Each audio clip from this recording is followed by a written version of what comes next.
Bonjour à tous pour cette nouvelle capsule vidéo qui a été écrit, le fichier a été écrit le jeudi 9 janvier 2020.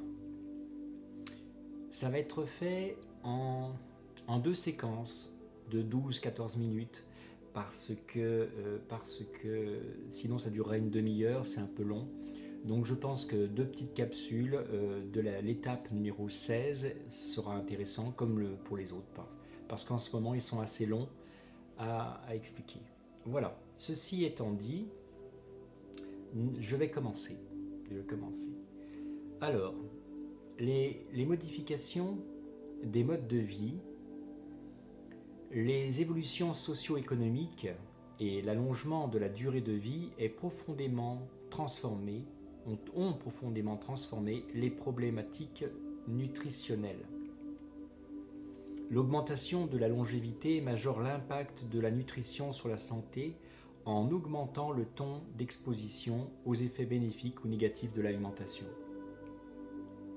La disponibilité alimentaire associée à la sédentarité contribue au développement des pathologies dominantes comme le cancer, maladies métaboliques et vasculaires. Il est donc important de donner à notre corps un certain nombre de calories en dessous des normes recommandées, car en diminuant de 500 calories par jour, automatiquement, notre corps va capter l'équivalent en essence de vie, en prana. Mais il ne fera pas plus. Oui, notre corps a la capacité de remplacer les calories en moins dans une certaine mesure qui correspond à un quart des besoins énergétiques journaliers. Ça veut dire, en clair, que notre corps est capable de capter le prana d'un quart des besoins journaliers. Voilà, sans faire aucun effort. Après, vous pouvez l'augmenter par des méthodes. Mais il ne va pas faire plus. Oui, notre corps a cette capacité de remplacer les calories en moins dans une certaine mesure qui correspond à un quart des besoins énergétiques journaliers. Une interaction existe entre nutrition et gène.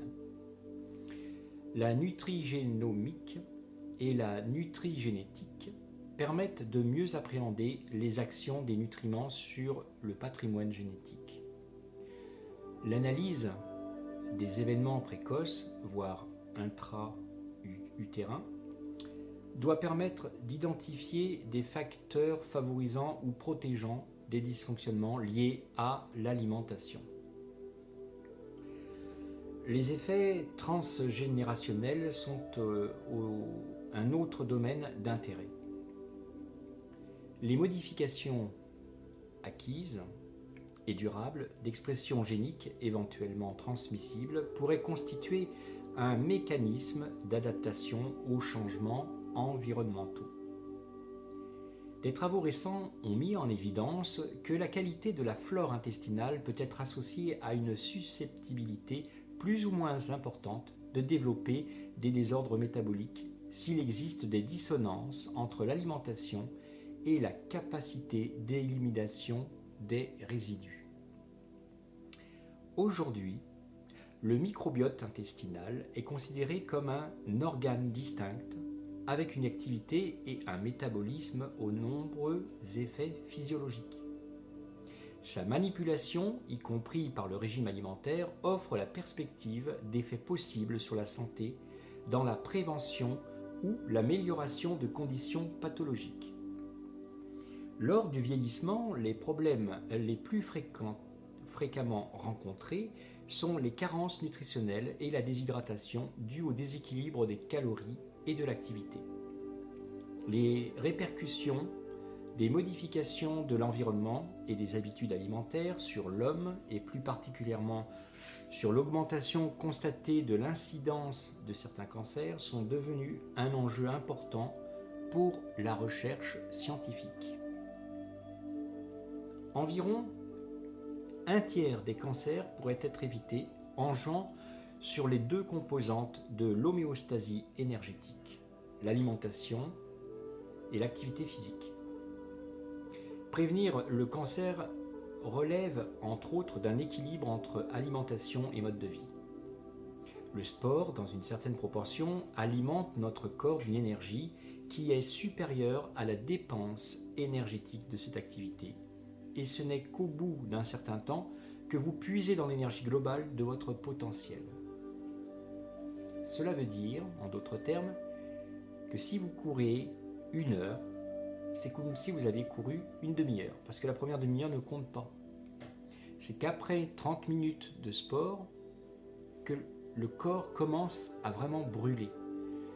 Mais pendant une demi-heure, c'est perdu, ça ne sert à rien. C'est-à-dire que si vous arrêtez au bout de 29 minutes, c'est comme si vous n'avez rien fait, quoi, pratiquement. Voilà.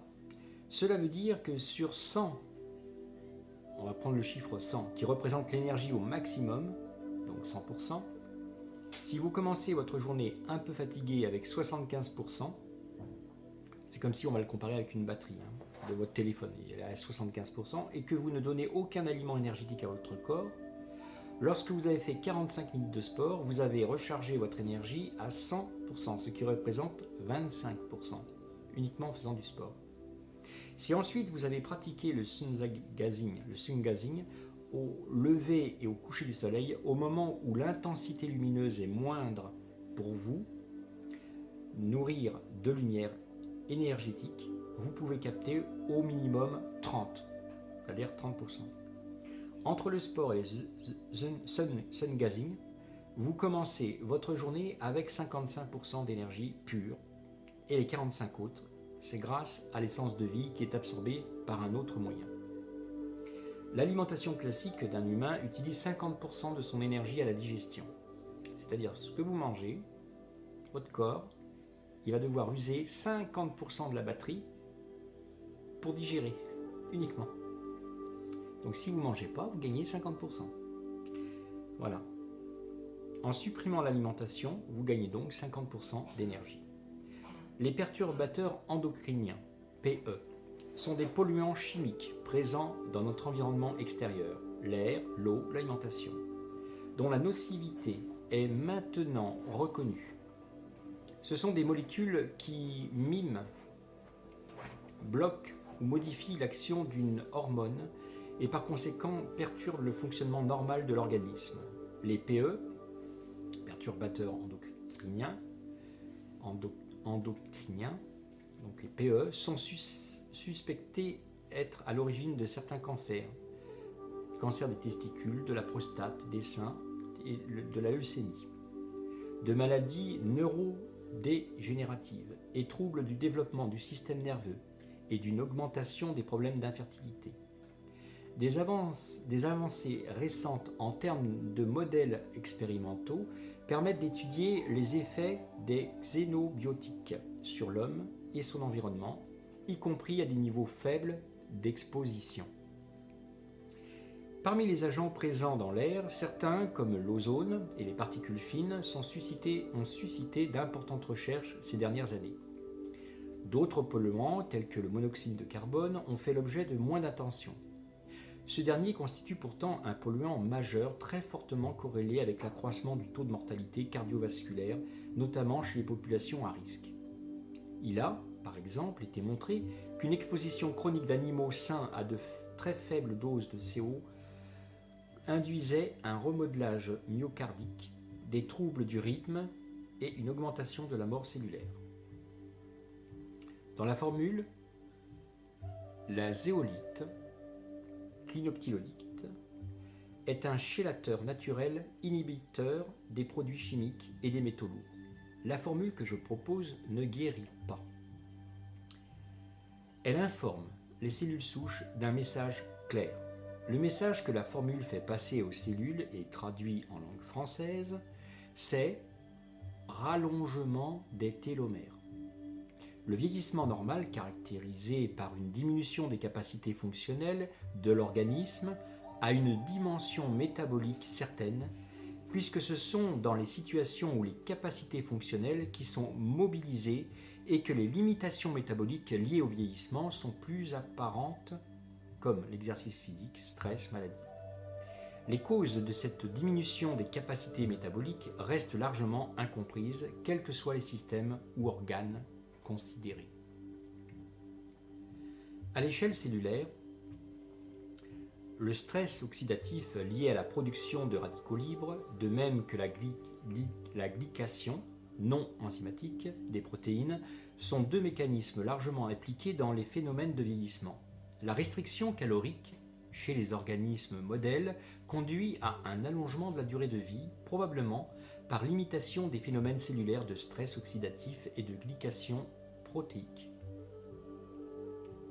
Du point de vue métabolique, les événements cellulaires associés, aussi bien aux processus tumoraux qu'au vieillissement, sont très étudiés et bien caractérisés pour certains d'entre eux. Il semble de plus en plus évident qu'à l'échelle de l'organisme entier, la modulation de l'ingéré calorique sont donc du métabolisme et des incidences sur le développement tumoral et le vieillissement. Les développements tumoraux ne seraient que par la prolifération cellulaire et l'angiogenèse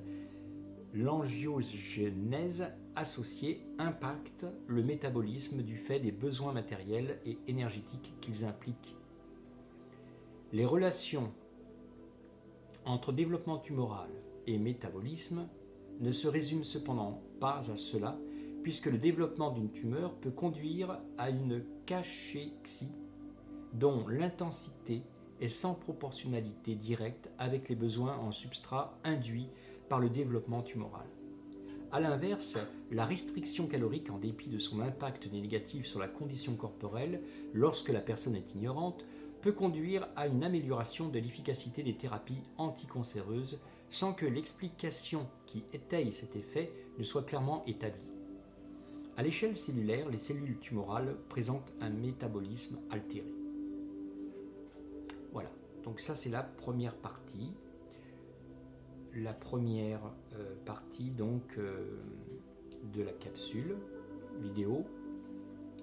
Et je vous donne rendez-vous dans la deuxième capsule.